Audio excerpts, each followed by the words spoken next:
originating from the podcast studio inside FAM 360's headquarters in Atlanta, Georgia. This is the Above and Beyond Leadership Podcast. The Above and Beyond Leadership Podcast is designed to encourage, equip, and inspire our audience through a combination of inspirational stories and real-life experiences shared by other successful and skilled leaders in a variety of vocations. We hope that the Above and Beyond Leadership Podcast empowers each one of us to step out, step up, and ultimately thrive as leaders.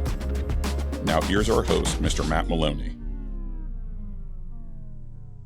Hello, and welcome back to another episode of the Above and Beyond Leadership Podcast. I am pumped, and I mean that sincerely. I am pumped today about to have today's guest on with us. I've known this person professionally and personally for about 6 years. He was actually a client of mine in a prior life, and then through that process, we became friends. Today's guest, in my description, can be described as a leader of leaders.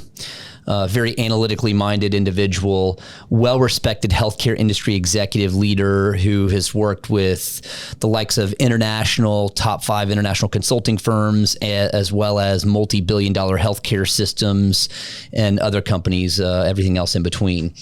He's been a keynote speaker, and most recently, he's an accomplished author whose book was just officially released the day before this podcast is being recorded.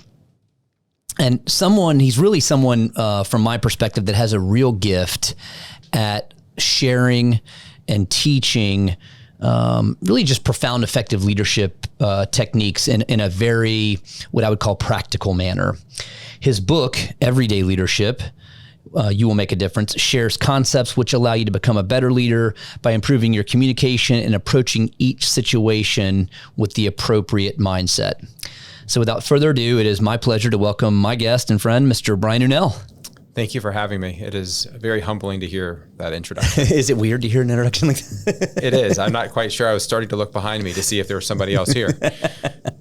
I know I've had people say, I don't know what to say. What do I say about that?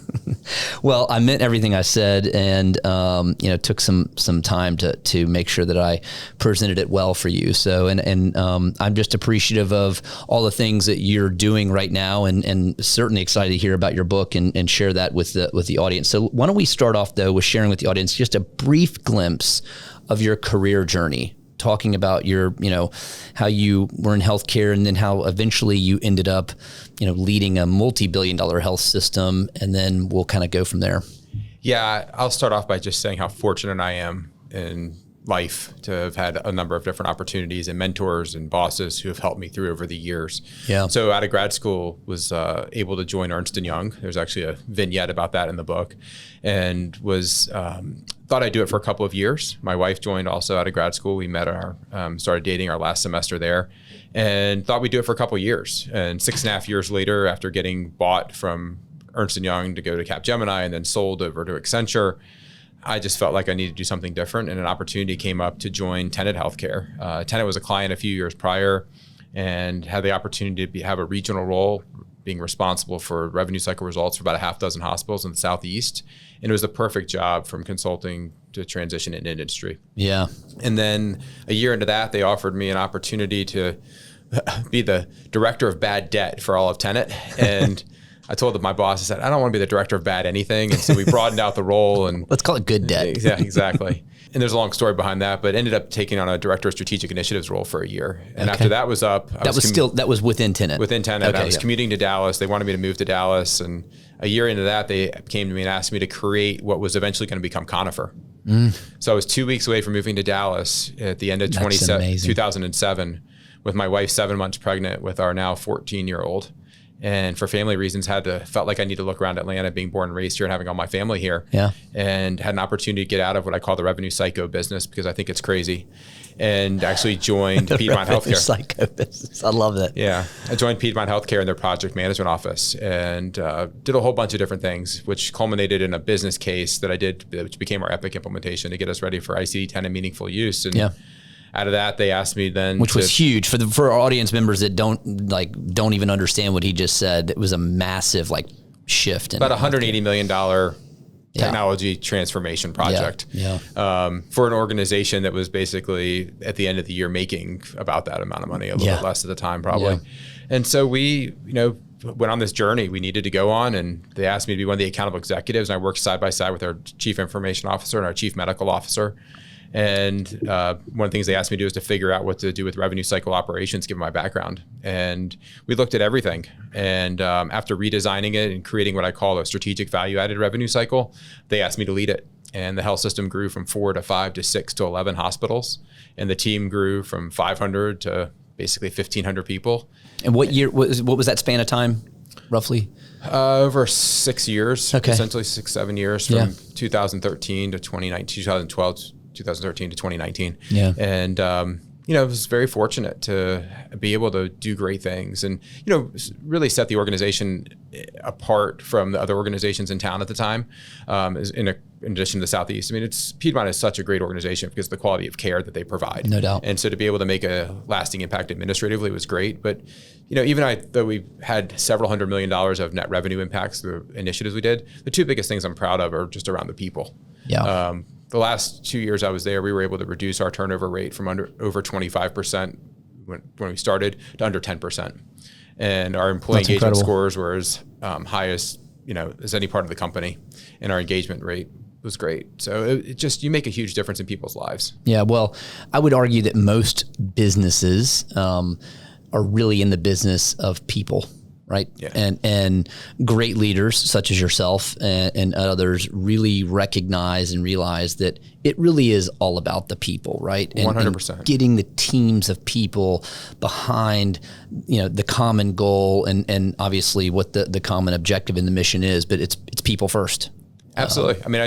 If the frontline resources have the knowledge, tools, and resources to do their job, everybody else's job is easy. Yep. Right. Yep. It sounds simple, but sometimes we overcomplicate it. Yeah. I remember when we took over and we were consolidating everything down for these 500 team members from all these different business units. And one of the units had about 100 people in it, and they locked the supply cabinet.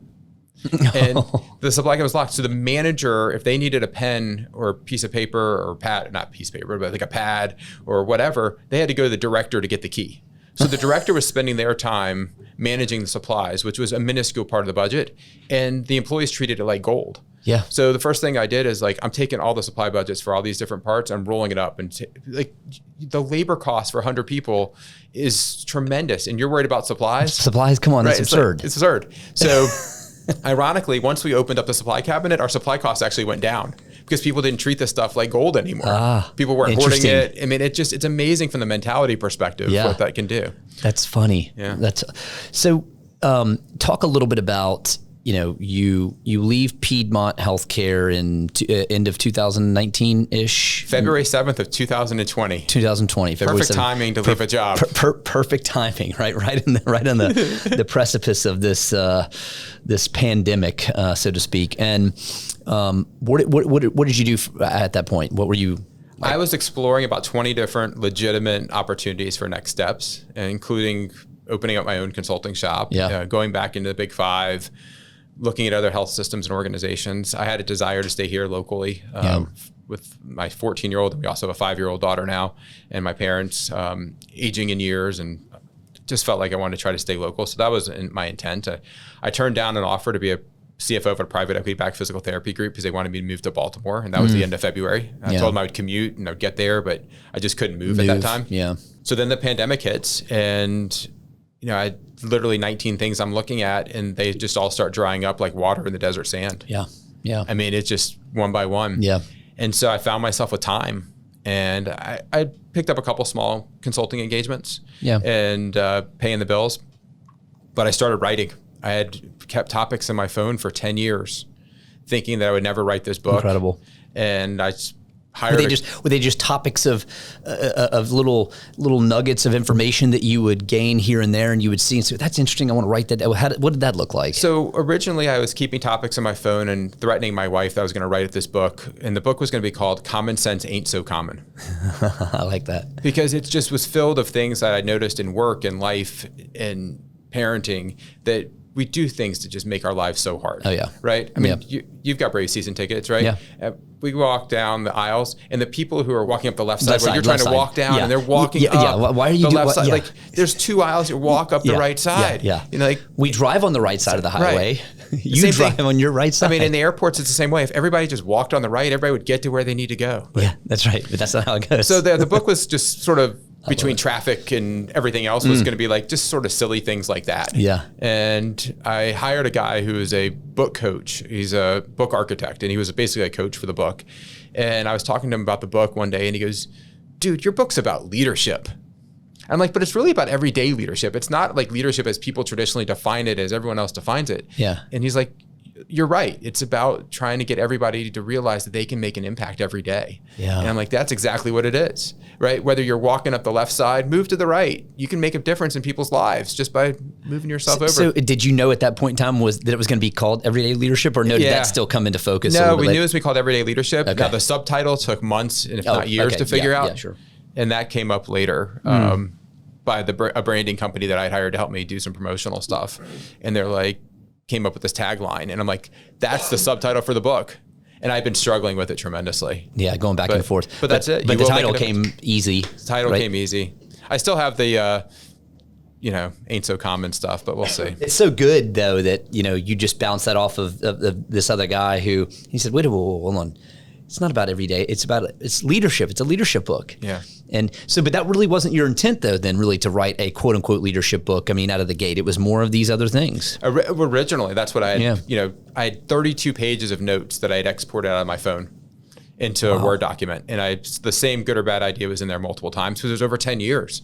And so I pulled it all together, and, it really became about leadership, but about really changing your actions and doing these little tiny tweaks is what I call them, that can make a huge difference in people's lives. Yeah. My wife summed it up great the other day. She said, if you walk into Costco, and whether or not you're the customer or the person behind the return counter, the store manager or a regional VP, you can make or ruin someone's day by your communication and your mindset. No doubt. And that's what the book is about, is how to really focus your communication and your mindset. Yeah. As you did the podcast the other day that I saw around mindset, right? Yeah, that's right. Your mindset's free. Yeah, it is. How you think about things is completely free. There's no cost. It costs you nothing. Yeah, it costs you nothing. But a bad mindset can cost you everything. It's something that, as I talked about in the podcast, that everyone can train. It comes free to you, but you do have to train it, and you do have to work at it, right? Because as humans, we have this natural bend to go we have a natural bend to go to the negative, the Debbie Downer, so to speak, right? Yeah. I mean, I believe that everybody really who we hire or who we interact with, they want to do a good job. There are very few people who want to come to work and say, I'm just going to screw that up today. That's right. Yeah. Right? Yeah. And so if you go into a mindset that everyone has positive intent, and you start thinking that way, then the people around you start thinking that way, and culture changes. And things that used to become difficult because people are questioning motives and intentions become different. Yeah. I want to dig into the culture thing a little bit later in the podcast because I mentioned at one point in a prior podcast, and I want to get your feedback on this, but we will come back to it, about culture in every organization does, it's okay that it looks different. There's not one type of culture that's great. And it's important for leaders to know who they are, what their DNA of their organization is, and then recruit and attract and retain talent that fit that DNA. And not everybody is going to necessarily fit your culture, but I want to dig into that a little bit later. So when you were going through compiling, 30 pages of notes and 10 years worth of little pieces of information that you had compiled, I think the audience would benefit from understanding, what does this look like to start writing a book here, right? Your first book. What is it? I mean, what was that process like? What did you experience? And one final question, did you have any aha moments while you were going through the process? I will just start off by saying book is a 4-letter word for a reason. I love it. I mean, it is a complete labor of love. I mean, you are not going to write a book unless you're already famous to make money off of it. And, that'd be, I'm in search of lightning in a bottle, like ISO lightning in a bottle, but it's not going to happen, right? I mean, it's, I'm not expecting to sell millions of copies of a book. You never know. You never know. But my goal is to try to have people that I do know, or others that can take it, and in the corporate side to be able to use it to be able to improve their lives and the lives of those around them, right? Yeah.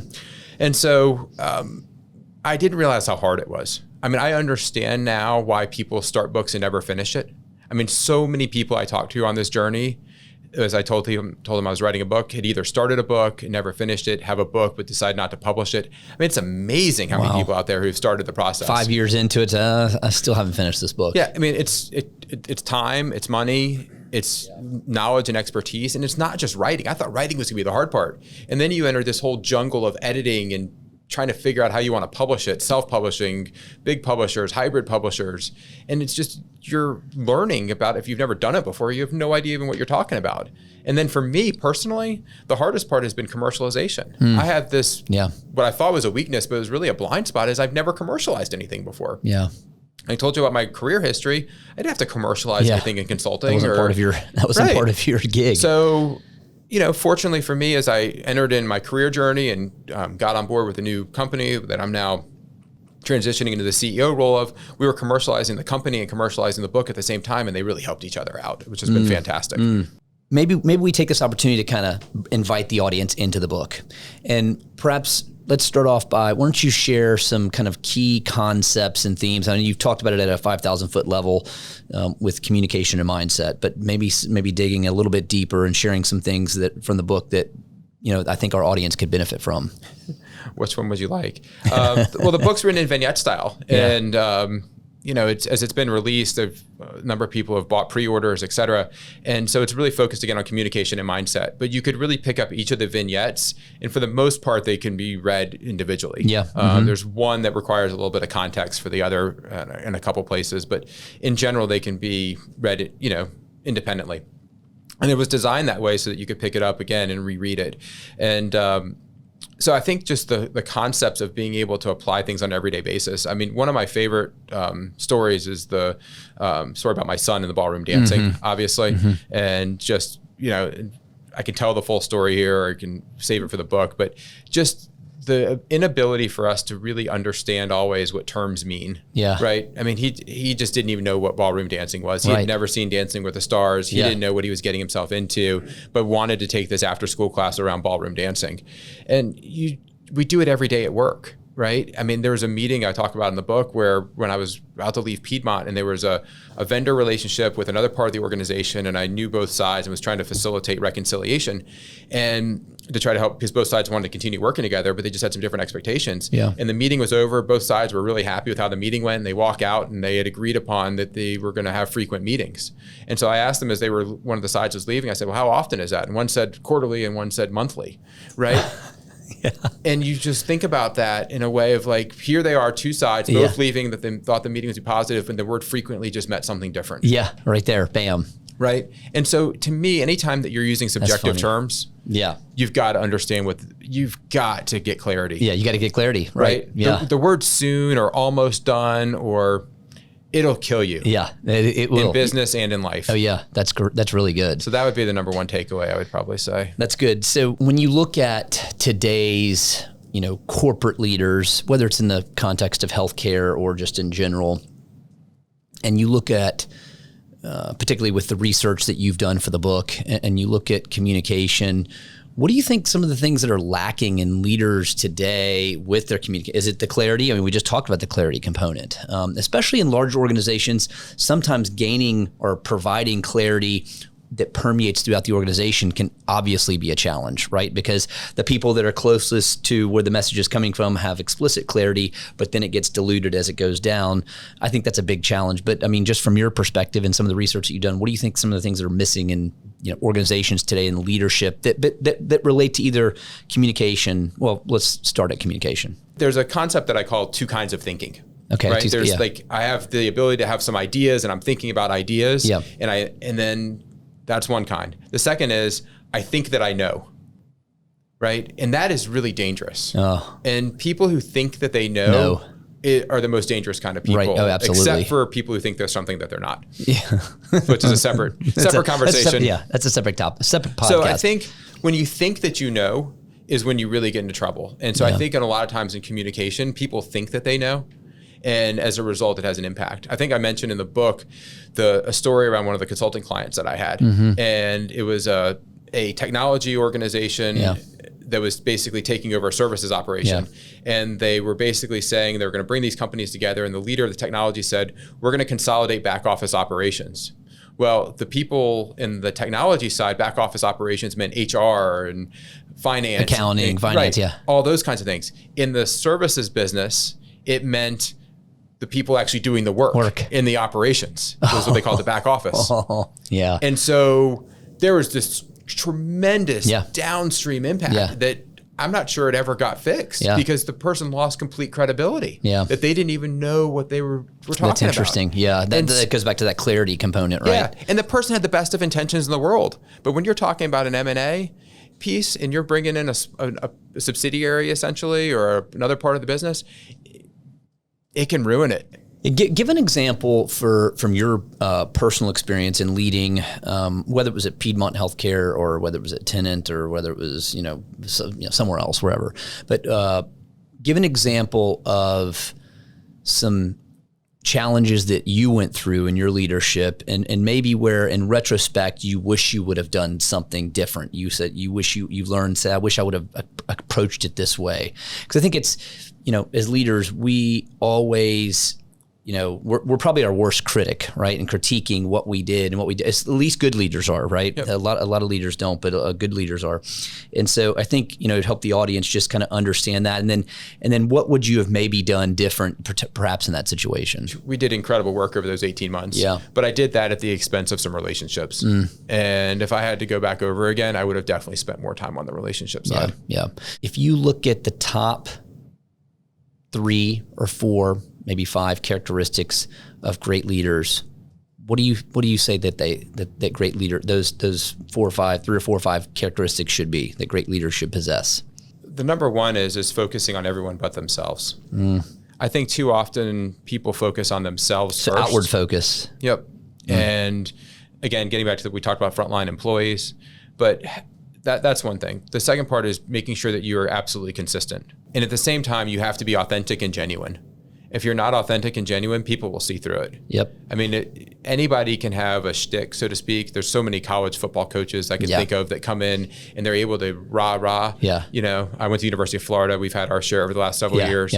You look at Nick Saban, right? And I'm not a fan of Alabama by any stretch of imagination, but I have tremendous respect for what he's been able to build. How could you not? Right, in the process, right? How could you not? And the concept that he basically this is what we do and how we do it, and he puts it out there for everyone to know. But the ability to execute it is really difficult. Right. And to make your living off of 18 to 21-year-old males who's thinking about the future and now with NIL deals and all that. I mean, I could never be a college football coach. So difficult. Could never do it. Although the money's pretty good. The money would be good. The money is pretty good.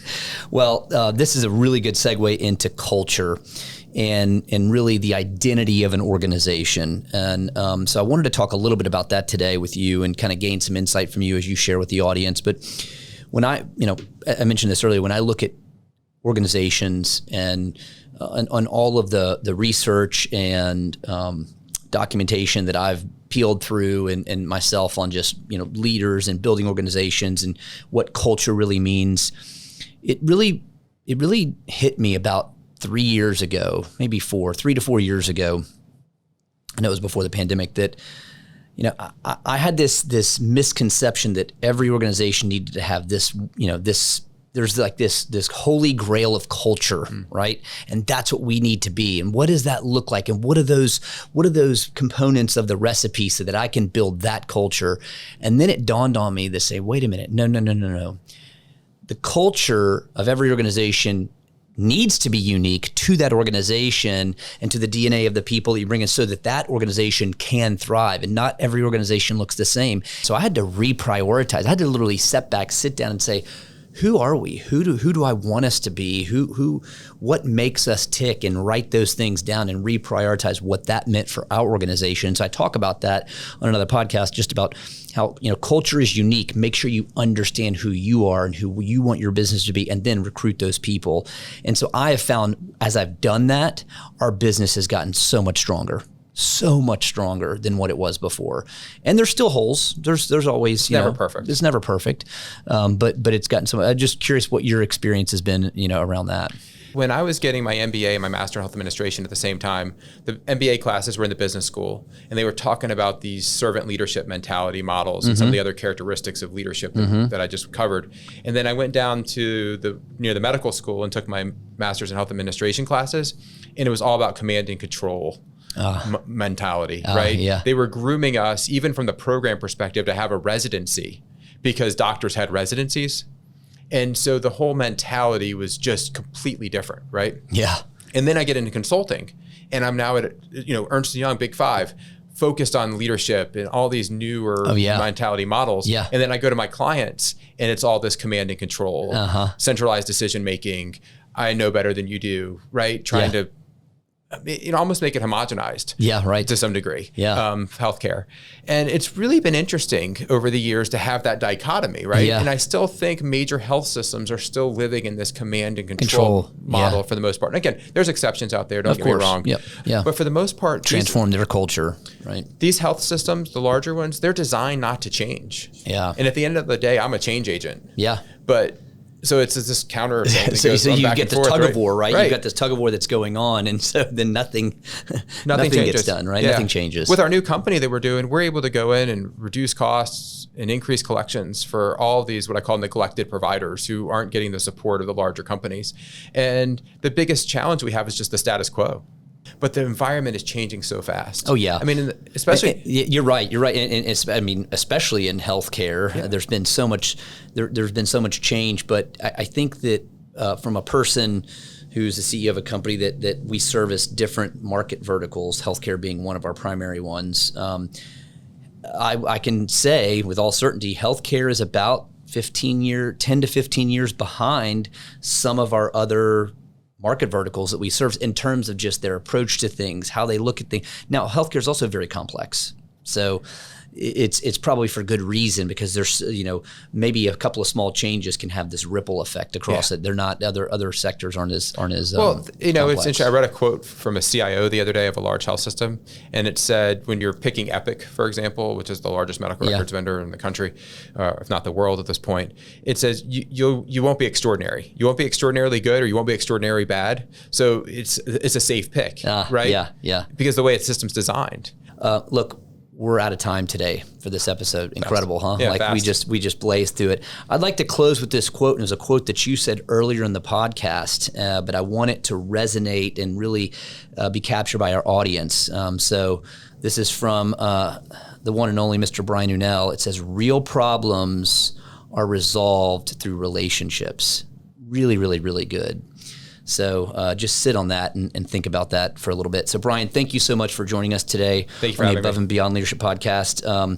Look, his book, Everyday Leadership, is stacked full of great information, particularly how he breaks things down and provides examples, real life examples that make it really practical for us to digest and understand. And the balance between all the research that he's done with just some of the practical real world examples has really made his book an outstanding read. So I appreciate that. For those of you that want to learn more about Brian and learn more about his book and find his book, you can go to his website at www.brianunell.com. Again, Brian Unell, UNELL.com. I can't wait to have you on the next episode. I look forward to speaking to you here soon. For all of our listeners out in podcast land, thank you again for joining us. I hope today's podcast was both inspirational and empowering. Until next time, I pray that our daily lives are filled with opportunities to lift others up as we aim to go above and beyond. Thanks, everybody. Our executive producer and host is Matt Maloney, President and CEO of FAM360. Strategic Communication Coordinator, Michelle Ducato. Production assistance by Tin Dog Studios. Director, John Roland. Creative Assistant, Whitney Roland. Theme song, Connecting Dots by Curtis Cole, provided by Artlist. Please subscribe today and don't miss any of our weekly episodes.